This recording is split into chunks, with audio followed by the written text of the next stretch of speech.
Yes. So yeah, we'll start in Daniel chapter 3, probably at the beginning of the chapter. Okay.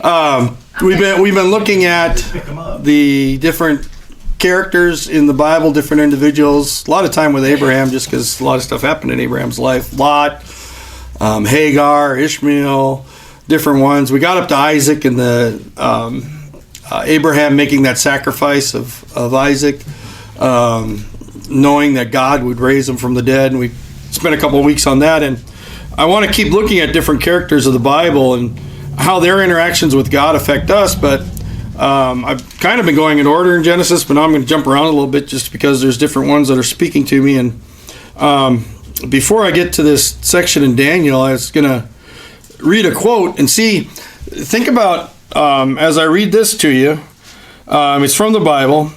See if you can think of who it would be. Give you some options. How about, could be David, like with the Psalms. Could be Moses. Could be a pagan king.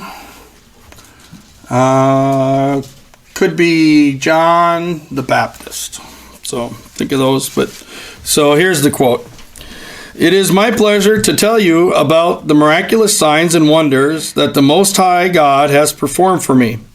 How great are his signs, how mighty his wonders. His kingdom is an eternal kingdom. His dominion endures from generation to generation.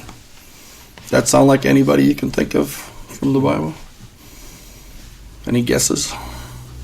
So, David, like with the Psalms, Moses, pagan king, or John the Baptist? Pagan king. Pagan king, because we're in Daniel? It wouldn't be John the Baptist. No, it wouldn't be John the Baptist, would it? His was repent, the kingdom of heaven's at hand. Yeah. What were the first two again? David, like from the Psalms, or Moses. No. I think it was the king. I think it was David. Because everybody else said something else. David was a very godly man. Sounds like David. Yeah, it was Nebuchadnezzar. The king. So you didn't give us that. Nebuchadnezzar, king of Babylon. Yeah, he's in pagan king. That makes it easier. Yeah. If I said Nebuchadnezzar, it would have been way too obvious because I was already got you in Daniel. Yeah, I did that. I was just reading that. Yeah.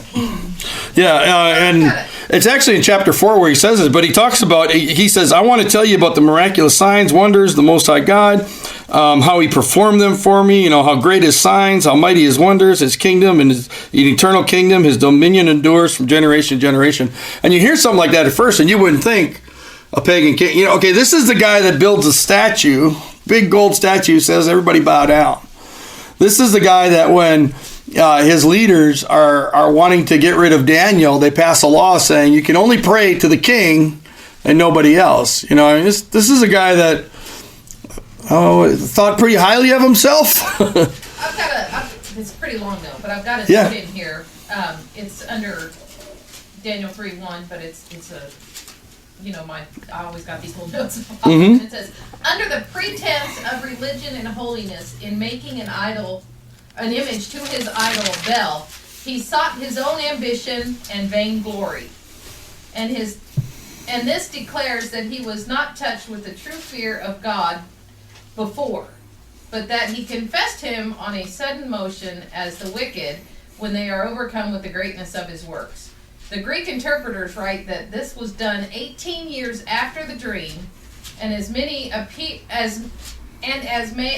the king feared lest the Jews by their religion should have altered the state of his commonwealth. Therefore, he meant to bring all to one type of religion, and so rather sought his own peace than God's glory. Mm-hmm. Yeah, and there was a time period, and there's transformations in Nebuchadnezzar's life. He begins, he's capturing Israel, and he brings captivities in. And of course, this is where Daniel, Shadrach, Meshach, and Abednego say they're not going to eat food that's going to defile them. And, he has to make a deal and that whole process, they get the Daniel diet now today, if you do a Daniel fast. There you go, it came from that. And then he's trained, Daniel, Shadrach, Meshach, and Abednego are trained for I think it was over a year. All the different ways of the magicians, the magi, the dream interpreters, and there was sometimes you read about people like that and we have this fanciful view about it, but they actually knew a lot of stuff. They knew like astronomy and different things like that. You look at even some of the construction they did years and years and years and years and years ago, and you go, wow, how did they figure this stuff out? They'll have, things that align perfectly with the stars and things like that. They were not ignorant people. They didn't have the technology we have today, as far as we know. But they had a lot of knowledge. They had a lot of understanding. They had a lot of ability. Think of Moses. When he confronts Pharaoh, and the magicians are actually able to throw down staffs and have them turn into serpents. That's some pretty powerful stuff there, and they were able to do some of the other things that Moses did too. I mean, they had power and understanding. You read about things like the Book of the Dead or different things. They had a lot of knowledge, and so Daniel, Shadrach, Meshach, and Abednego are all trained in these things, and they go to the king, and the king sees how wise they are, and he kind of puts them in a high position, as Daniel as the main magi, the main teacher, the main counselor type guy that's able to do those things, and Shadrach, Meshach, and Abednego are right there. And so he sees their ability, their talent. There's something special about them, and you have to remember that Nebuchadnezzar, this pagan society that they're in, they believed in gods. Plural. They believed in a lot of different gods. And so Nebuchadnezzar had an understanding, and you see this kind of develop in Daniel's life, where he knows that gods are real, or he believes gods are real. He believes he has a God that he worships. Now, he's so powerful, and that's the danger, isn't it, for the kings and stuff. They get so powerful, they then start to see themselves as a god, right? They start to see themselves as someone that can be worshipped. And he has some issues in that area, but he really doesn't get to that point of exalting himself above God. And that's something I want us to see in his life, or to a point where he rejects who he ends up understanding as the holy God, as this God that's different than the other gods that Daniel worships. And he comes to respect Daniel's God. So in Daniel chapter 3, Nebuchadnezzar makes this 90 feet high and 9 feet wide gold statue, and how they made it and what exactly it was done with it is hard to know. They think, if it was solid gold, it would be too heavy, too big to make, that it was probably something that was overladen with gold or whatever. It doesn't really matter. It was made. It was there. It was huge. It was amazing. It was spectacular. You look at some of the artwork and things today. You go to these countries that have stuff that's thousands of years old and stuff, and it's like the construction's just amazing, and just you're like, wow, this is incredible. It was pretty incredible. It was pretty amazing, and he tells the people, that they have to, when it's dedicated, that they're going to have to come and worship him, worship that statue. So in verse 4 of chapter 3, then the herald loudly proclaimed, "This is what you are commanded to do, O peoples, nations, and men of every language. As soon as you hear the sound of the horn, flute, zither, lyre, harp, pipes, and all kinds of music." They had a good band going. This is when the rock starts, when they start cutting a groove. I don't know what it's called. You must fall down and worship the image of gold that King Nebuchadnezzar has set up. Whoever does not fall down and worship will immediately be thrown into a blazing furnace. And as we go along, we see that they actually had the furnace there ready to go. I guess that means he thought there may be some people that wouldn't, or maybe just the threat of it would be enough to let them know this is not an empty threat. Actually, how many of you know that in this time period and this kind of setting that they really didn't bluff on stuff like that? If they said they're going to kill you, they kill you. Yeah, I mean they didn't really play games. They didn't wait. They didn't deliberate for hours. Oh, we got to get rid of them. Oh, let's have a trial. Let's have another trial. Let's get the lawyers. This is pretty much okay. You're guilty. Dead. It just. And so he's like, you're going to have to fall down and worship. Worship the image. So it's even he's not quite to that point where he's saying worship me, but he's saying worship the image. So he's showing his great works, and this is kind of where he's at. He's showing how great his works are. Worship them. Worship what I've done. And that's kind of how that progression works. It goes by steps, you know. You know, look at who I am, look at what I did, look at, you know, eventually it's like, okay, worship me, because I'm the one that did it all. You know, but right then it's look at the works, worship the work, look at how great this is, worship that image, fall down, look at that. And if you keep down that path, eventually it would be where he'd make himself to be a king or a god, you know, and you worship him. You know, we see that in Egypt, right? It gets to the point where the pharaohs are considered gods, and it happens in a lot of the pagan societies. We should never consider ourselves more highly than we ought. You know, if he's still in the mirror shaving and he cuts himself and bleeds like everybody else, maybe he should not think he's a god. Kim Jong-un in North Korea may want to reconsider his position on how great he is. Yeah, may not be as great as you think, buddy. So they get everything going. Verse 7. Therefore, as soon as they heard the sound of the horn, the flute, the zither, everyone fell down and worshipped the image of gold that King Nebuchadnezzar had set up.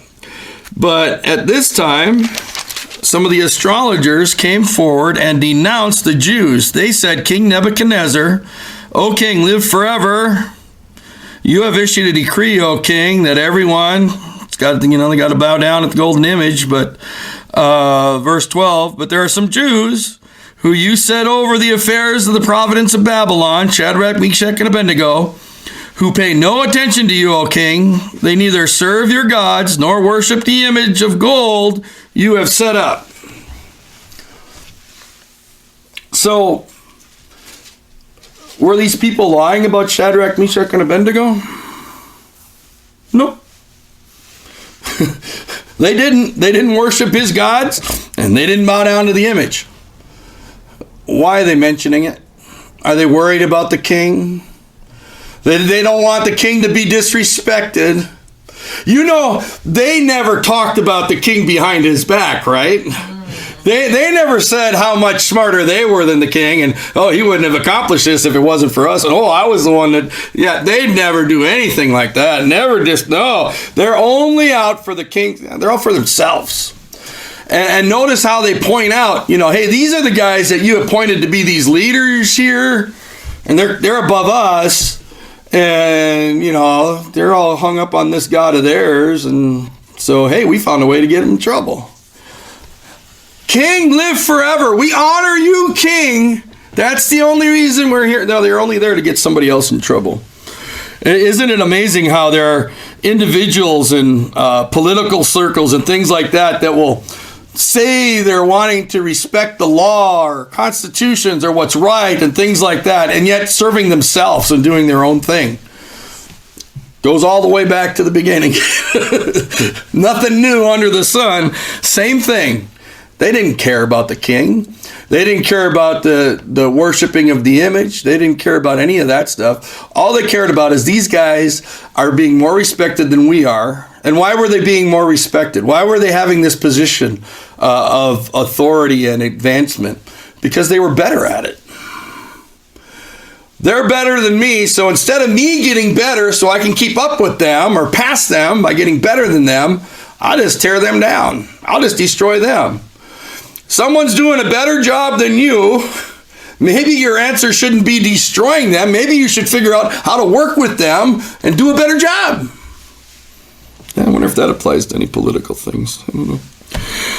So there's Shadrach, Meshach, and Abednego. These guys are going to go get them in trouble. So they weren't, in this big crowd or someplace where the king could see.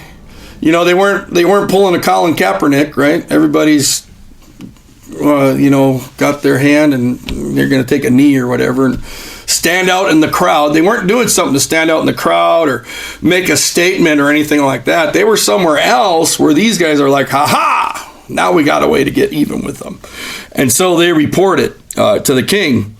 And in verse 13, furious with rage, Nebuchadnezzar summoned Shadrach, Meshach, and Abednego.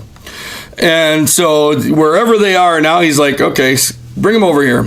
And he goes, is it true, Shadrach, Meshach, and Abednego, that you do not serve my gods or worship the image of gold I have set up? And what's interesting here is he actually asked them about their worship of the gods, because when he questioned them, when he interviewed them, and he found out how wise they were, when he found out how discerning they were, when he put them in these positions of leadership, he never really questioned whether they worshiped his gods or not. And it really wasn't an issue, right? Because he believed in a lot of gods. Now, of course, he's going to say his gods are the best. My gods are bigger than your gods. My God can beat up your gods. You should, he's going to say his are the best. You should, but it never really was an issue. He was like, hey, these guys are wise. They know what they're talking about. They can discern things. I can trust them. They're making good decisions. Put them in leadership. Now, because these people brought this up, he's like, well, wait, now you're not worshiping my gods? If it didn't affect their ability to do what they were doing, what difference did it make? I don't understand why. There's people that care more about what denomination you are or what group you're with or, what your belief system is than whether you're functioning in there's people that can lose jobs because they don't have that politically correct idea. They're not part of the right group, or they're this, or they have some certain beliefs and they can get kicked out, punished. What difference does it make? If they're doing what they're supposed to do, what difference does it make? It's amazing how much discrimination there can be in our country for individuals just because of belief systems or things like that, and not looking at talent, ability, functioning in the place they're supposed to be able to function. And the opposite's true too. There'll be individuals that get exalted because they have the right belief system, even though they're not better at the job. Sad state of affairs.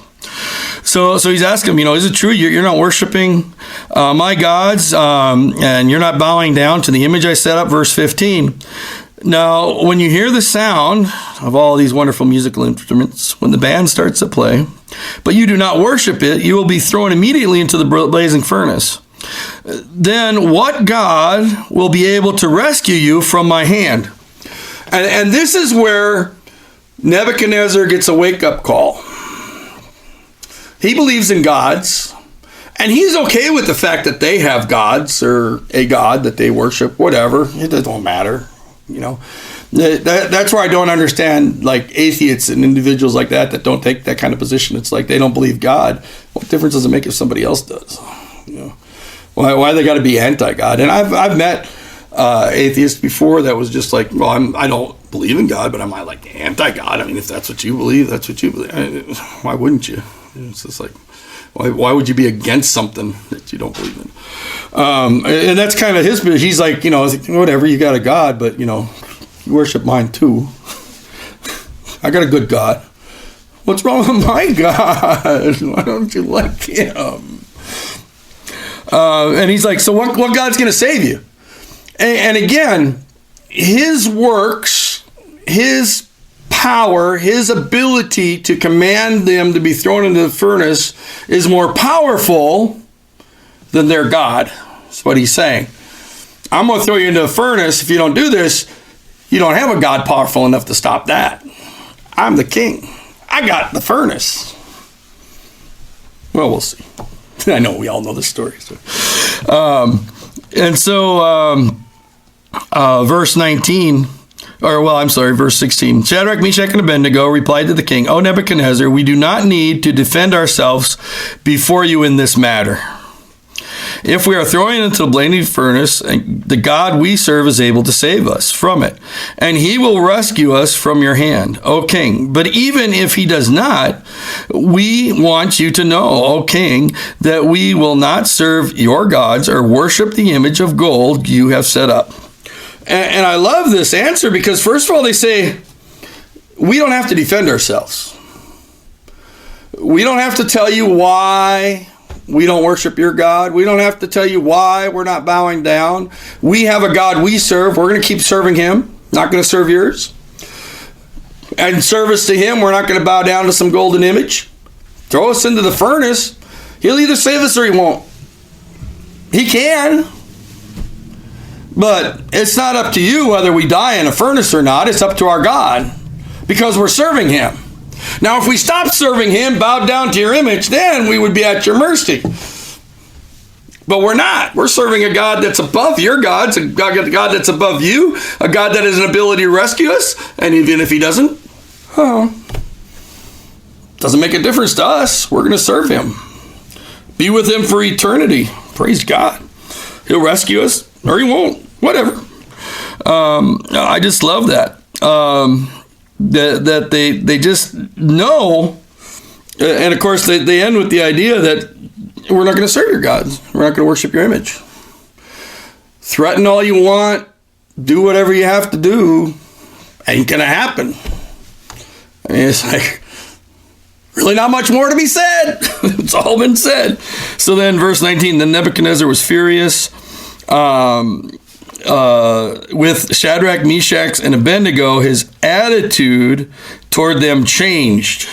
He ordered the furnace heated 7 times hotter than usual. Now, remember back in verse 13, he said he was furious and he had rage when he summoned them. So with rage and ferocity, he's confronting them. Now they give him this answer, and it says that his attitude was changed toward them, and he's basically even angrier than he was before. Where do you go from rage, furious rage, to what? I mean, it's like, the dude lost it, right? I mean, he just blew his top, right? Steam's coming out. No wonder they got a fiery furnace. He's like, heat this thing up 7 times hotter than it normally gets. And if you have the old potbelly stoves and stuff, you ever heat it up a little hotter than it should have got? I used to love doing that. Go down in the basement and just keep feeding some food in there and get a little air there. And the back of it would get all red hot, almost white hot, which would weaken the metal. Wasn't a good idea. Hotter than it should get. Come on, John, you ever do that? Yeah. Yeah, it's kind of fun, wasn't it? Some of these young folk don't know what I'm talking about. We laid down beside them and did our schoolwork with a lamp. Yeah. Praise God. So he's like, okay, get it. So they're heating up hotter, got the blowers, well, however they're doing it. And they get it so hot, 7 times hotter. And this is a big furnace that'll fit people. I mean, ever see the furnaces that are really big and they can like melt metal and stuff in them and things like that? I mean, that's kind of that picture. And so he, verse 20, he commands some of the strongest soldiers in his army to tie him up and to throw him into the blazing furnace. And so here Nebuchadnezzar is going to show his power, show his ability, let people know why his gods are better than your gods. And he ties them up, gets his strongest men to throw him in there. And we know some of those guys die doing that. I don't want to sign up for that one. If there's some people that are serving God and someone not serving God and they're telling you go against those people of God and help me along with this, don't do it. You may get burned up. Time to say, no, I'm with them. Jump in head first. You might as well. You're going to die anyway. So anyway, he throws them in there. And we know the story, right? He looks and there's 4 people walking in there. They're like, wait, I thought I only put 3 in there.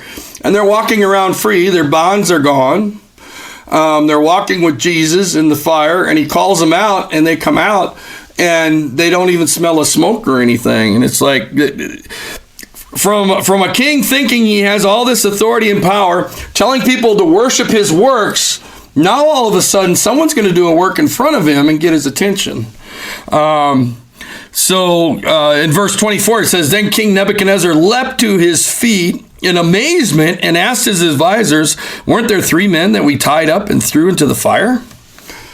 And he's looking at them walking around and he's like, whoa, jumps up in amazement. Not furiously angry anymore, but what the world is going on here? What in all my God's names is happening? And he asks his advisors, hey guys, didn't we throw 3? Yeah, but some other guys got burned up on the way. Maybe one of them fell in with them or something. I don't know. They're like, no, yep, certainly, king. And then he says in verse 25, look, I see 4 men walking around in the fire, unbound and unharmed, and the 4th looks like the son of gods.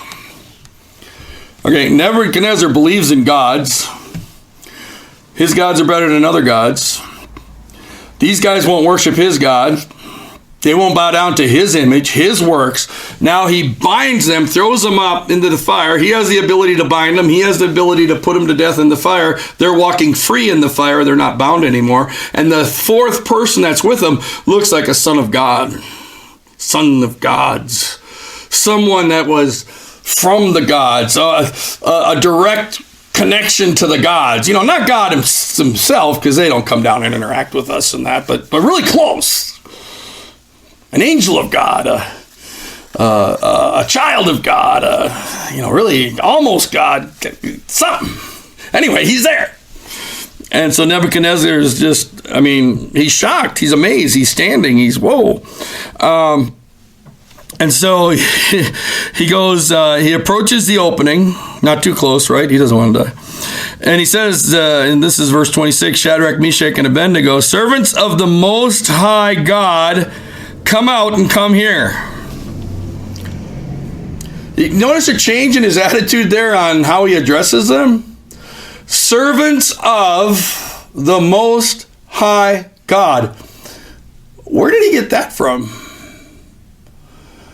Remember, before it was like he didn't seem to know or care that they had other gods they were worshiping. He just was worried about, why aren't they worshiping my God? Now that was brought to his attention. And they didn't worship his image. But he didn't talk anything about their God. But he knew about them. They must have had some conversations, right? Because when he acknowledges him for the first time in Scripture that we know of, that he acknowledges him, he says, you guys are servant of the Most High God. Why is he most high? Because your God's bigger than my God. My God let me do all these works. My God let me capture all these groups and all these countries and all these people. My God let me build this huge image. My God let me have everybody fall down and worship the image. My God allowed me to tie you up. My God allowed me to throw you into a fire. But your God saved you and set you free, protected you from the fire. You don't even smell the smoke. Your God's bigger than my God. He's the Most High God. I've never met a God bigger than yours, or I would have been serving him. That should be the response, right? Of course, people are loyal. Got your favorite gods. Don't want to let them go, Been with me since I was little. So he calls them out, and he tells them to come out, and they come out. Verse 27, and the straps, the separates, prefects, governors, royal advisors, crowded around them. They saw that the fire had not harmed their bodies, nor was a hair of their head singed. Their robes were not scorched, and there was no smell of fire on them. It's amazing enough they didn't get burned. There's no hairs burned. Nothing. They don't even smell of smoke. You know the protection that God has on you, that you don't even smell of smoke? Now, I know of one individual that was in a burning building and didn't get burned, that God protected him, and he didn't even know the Lord at the time. A bunch of you guys know him, too. Tail. Yeah. Yeah, he was running from some people that wanted to kill him, and he went into the building, and then they didn't follow him, and then he realized that, the building's on fire. He thought, that's strange. And then later, when he got saved and was reading the Bible, he's like, oh, that's what happened to me. Yeah, it didn't even smell, nothing. No smoke, nothing. That's protection. That's the very atmosphere protecting you. Even the molecules of smoke didn't. How many of you know when even a little bit of smoke gets in you, it can last, right? Amen. So, verse 28, Nebuchadnezzar said, praise the God of Shadrach, Meshach, and Abednego, who has sent his angel. Again, the picture of God coming into the furnace was a bit much for him. So it's like it's an angel. It's it's a messenger. It's a son of God. It's something, some kind of being that's sort of God. who sent his angel to rescue his servants. They trusted in him and defied the king's command and were willing to give up their lives rather than serve or worship any god except their own God. Therefore, I decree that the people of any nation or language who say anything against the God of Shadrach, Meshach, and Abednego be cut into pieces, their horses be turned into piles of rubble, and for no other God can save in this way.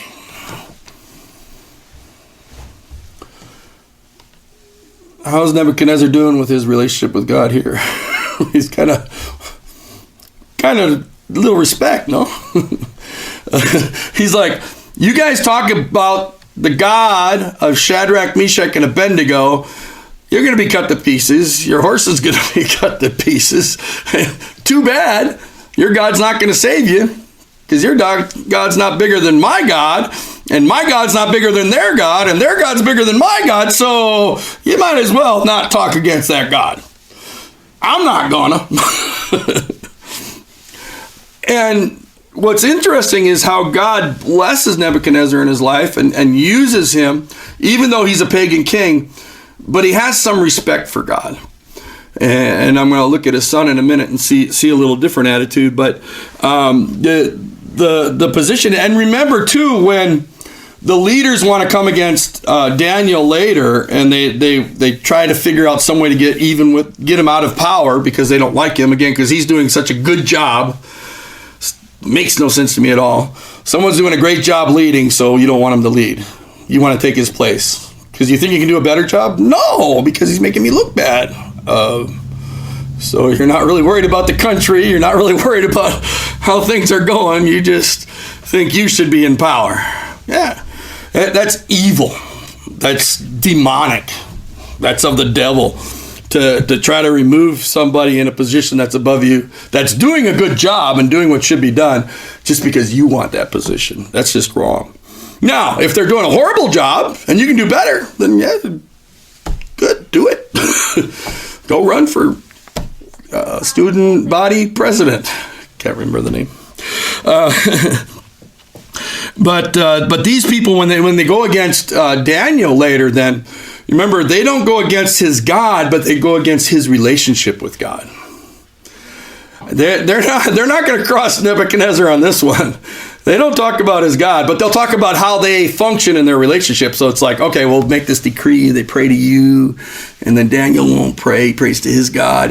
And so they're not going against his God. They're going against their practice with God, what they're doing in their relationship with God. So zipping along here, because there's so much here. Nebuchadnezzar has a dream, and it's a dream about a tree. And he finally has Daniel come in and share the vision and what the dream means. And it's a tough dream because it's Nebuchadnezzar having to learn humility. The interpretation is given in chapter 4, verse 19, kind of toward the middle of verse 19, I guess. It says, "My Lord, if only the dream applied to your enemies and its meaning to your advisors. The tree you saw, which grew large and strong, and which top branch touched the sky, visibly to the whole earth, with beautiful leaves and abundant fruit, providing food for all, giving shelter to the beasts of the field, and having nests placed in the branches for the birds of the air. You, O king, are that tree. You have become great and strong. Your greatness has grown until it reaches the sky, and your dominion exceeds the distant parts of the earth. You, O king, saw the messenger of the Holy One coming down from heaven, saying, cut down the tree and destroy it, but leave the stump bound with iron and bronze in the grass of the field, while the roots remain in the ground. Let him be drenched with the dew of heaven. Let him live like wild animals until 7 times pass him." And so he's like, he had this dream of the tree and it being cut down. And he says, you're this great tree. You're this great king, this great ruler, this great individual. And God's saying, I can cut you down. I'll leave a stump, but he's telling him, you're going to live like a wild animal. You're going to be, and it happens to Nebuchadnezzar. We'll kind of jump ahead a little bit. Look. As he gives them this interpretation, and he tells them what is happening, the verse 27 of chapter 4, he says, "Therefore, O king, be pleased to accept my advice." He gives them some advice. So he tells them, you're this great kingdom, you're this great tree that's going to be cut down, you're going to have to live like a wild animal kind of thing. You're going to be eating grass, your hair is going to get just covered with dew, and you're just going to look like a wild man. Anybody ever see the old hermit wild men kind of thing in an old show or something where they got all this long hair and everything, and they're long, yeah, like that, eating grass, having no mind anymore. Can you imagine being this great king with these wise advisors and all this power and all this, and being made like that? But he says, let me give you some advice. Okay, how many know if someone just interpreted a dream for you like that, and they say, I got some advice, maybe you should take it? Nobody else could interpret the dream for him. He could. He's done this before. That's right. He serves that God that can save people out of fiery furnaces, save them out of lions. Got some advice. I'm thinking, I got advisors for a reason. Maybe I should listen. So here's the advice. He says, "Therefore, O king, be pleased to accept my advice. Renounce your sins by doing what is right, and your wickedness by being kind to the oppressed. It may be that then your prosperity will continue." And this goes back to, I've shared before, righteousness and justice are the foundation of God's throne. This is what he's saying. He's saying, be righteous, be just. Righteousness is living a right life, doing the right thing, serving where needed, those types of things. Helping others. The justice is taking care of the oppressed, the widows, the orphans, the individuals with true needs, doing that. And he's just like, do that. Be righteous, be just, and maybe your prosperity will continue. How many people a lot of times don't follow advice? That Dr. Collins has shared, because he's on faculty and stuff, and he'd have individuals come for advice, and he'd be like, and every time they'd be like, but I see what you're saying, but, and it's just amazing how often our butts can get in our way when, getting advice. It's like, if you're getting advice, don't let your big butt get in the way. Just listen to the advice. If it's good advice, follow it. But anyway, he doesn't. And so 12 months later, this is in verse 30. He's walking in the palace of Babylon. He's looking out, and he said, "Is not this the great Babylon I have built as a royal residence by my mighty power and for the glory of my majesty?" Anybody want to say, oops?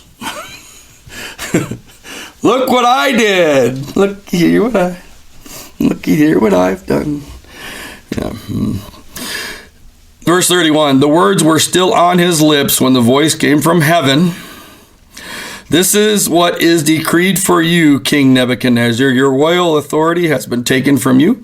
You will be driven away from the people and will live with the wild animals. You will eat grass like cattle. 7 times will pass by for you until you acknowledge that the Most High God is sovereign over the kingdoms of men and gives them to anyone he wishes." Immediately, what had been said about Nebuchadnezzar was fulfilled.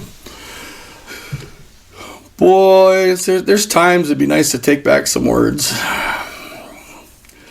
But the time to have taken it back was to never get to the point where he'd say it, where he would have acknowledged in the first place, 12 months before when he was warned, it's not about you. It's not you. And notice what God's saying that he's going to recognize. He's going to recognize God's sovereignty. God can give it to who he wishes. He recognized God as a powerful God with Shadrach, Meshach, and Abednego. But he's not recognized him as being sovereign, as the one that's doing it. He's saying, I'm doing this. I conquered these kingdoms. I built this palace. I built this stuff. And God's like, no. Better be looking at me. I'm letting you. I'm giving. As a matter of fact, do you want to see what I can do with somebody? Yeah, go eat some grass for a while. Go live with. Ooh, I don't want to do that. Everybody else want to avoid that. And so then he finally comes to that place of repentance, and he humbles himself, and God restores him, restores his splendor. Verse 36. At the same time that my sanity was restored, my honor and splendor were returned to me for the glory of my kingdom. My advisors and nobles sought me out, and I was restored to my throne and became even greater than before. Now I, Nebuchadnezzar, praise and exalt and glorify the King of heaven, because everything he does is right, and all his ways are just, and those who walk in pride he is able to humble. And so, I mean, Nebuchadnezzar gets to this point where he's just like, nope, I'm going to glorify God. He's right, again, righteousness. He's just. Justice, righteousness, and justice are the very foundation of God's throne. And if you walk in pride, he's going to humble you. It's amazing that he was restored. You know, in those days, if a king lost his power, normally there was someone else going to take his place and make sure his family was all killed and everything was taken care of so that he was never coming back. And he was gone for quite a while. But I think part of the reason that he was restored is because Shadrach, Meshach, and Abednego and Daniel were still there in high leadership, knowing God was going to restore them and saving that position for them. But then King Belteshazzar comes,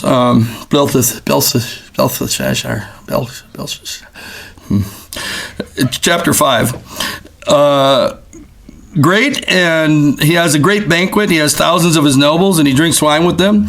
And while he's drinking his wine, he gave orders to bring the gold and silver goblets that Nebuchadnezzar, his father, had taken from the temple in Jerusalem, so that the king and his nobles, his wives, and his concubines might drink from them. So they brought the gold goblets that had been taken from the temple of God in Jerusalem. The king and the nobles, the wives, concubines drank from them. And as they drank the wine, they praised the gods of gold and silver and bronze and iron, wood and stone. Suddenly a finger of a human hand appeared and wrote in a plaster on the wall near the lampstand in the royal place. The king watched the hand as it wrote. His face turned pale, and he was so frightened that his knees knocked together and his legs gave way. How's that for a visual? He's like, we had that commercial at the Super Bowl, everybody's knees were knocking. I don't know, it was a tax one. Weird. he's like so scared. He's like so afraid. His face is white, and he sees this handwriting on the wall. Right? That's where we get that saying, handwriting on the wall.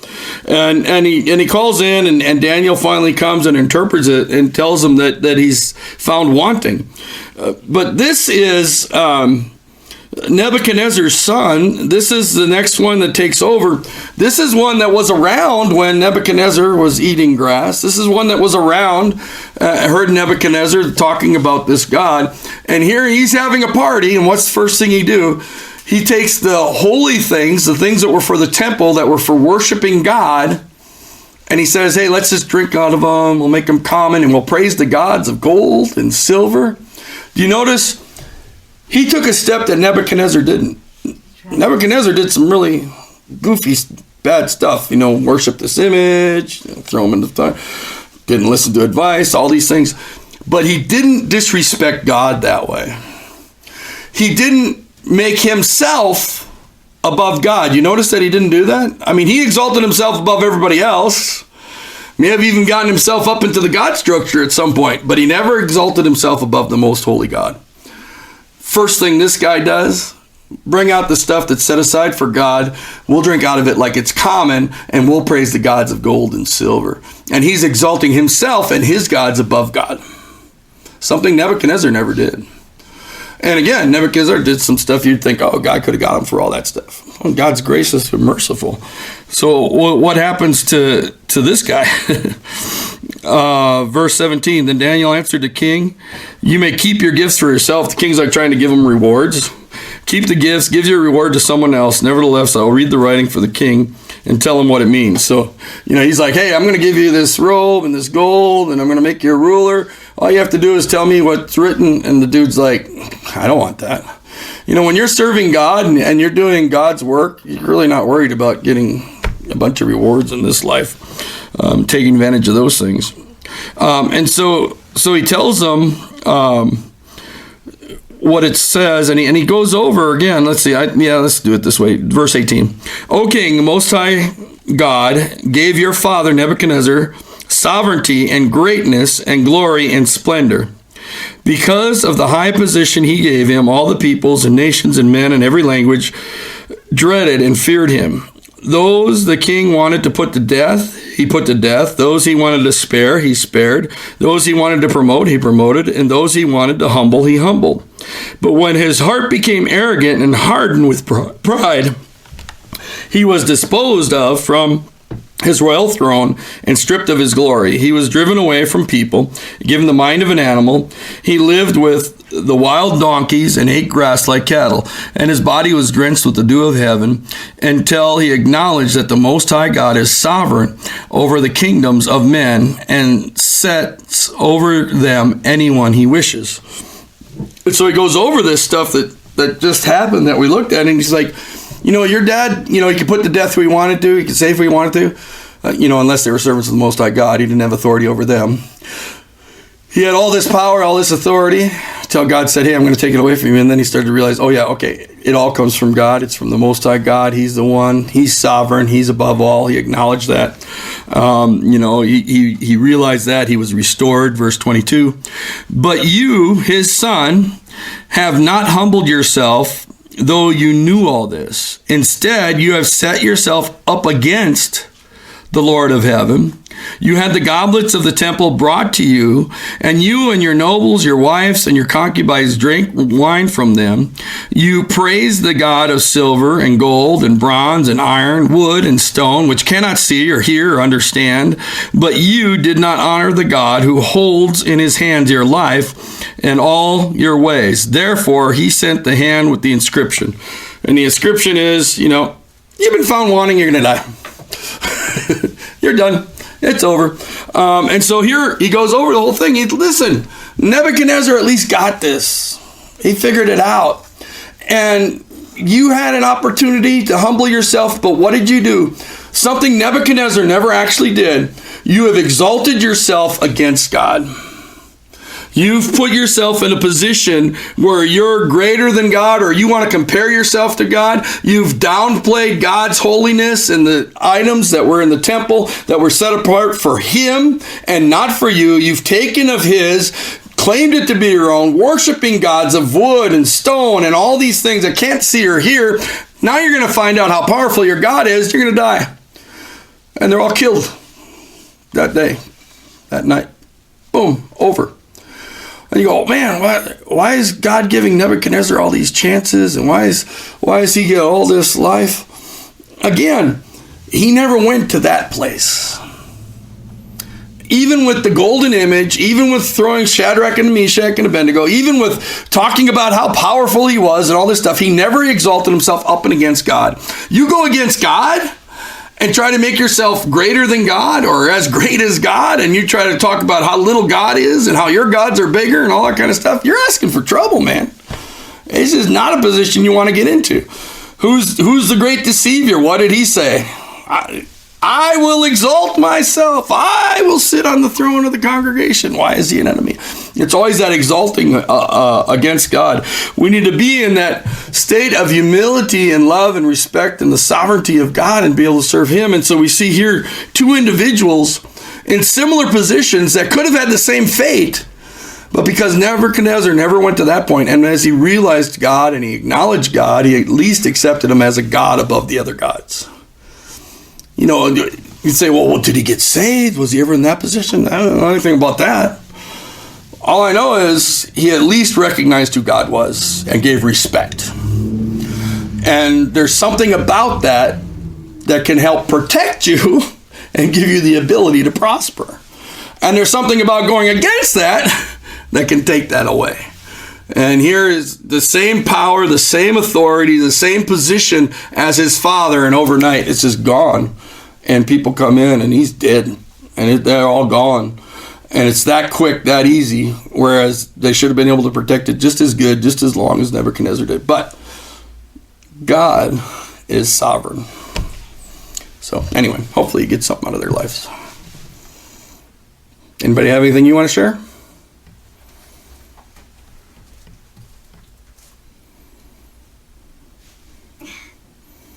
Do you have something?